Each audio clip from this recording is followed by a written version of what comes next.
Hey y'all, come on in here and welcome to my channel. Be sure to subscribe for money saving tips because in this economy, we definitely need it. So today I will be starting a raised garden using this 27-gallon tote. I had my husband to put holes at the bottom for drainage.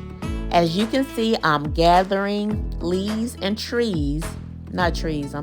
branches to put at the base so I won't have to use as much soil. So that's what I'm doing now.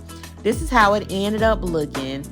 I used two different types of soil, and honestly, I'm not sure what that first one was, but it's just a base. That last one I'm using is specifically made for raised beds. So we're raking it in, and we ended up putting watermelon, spinach, carrots, and mustard greens in there.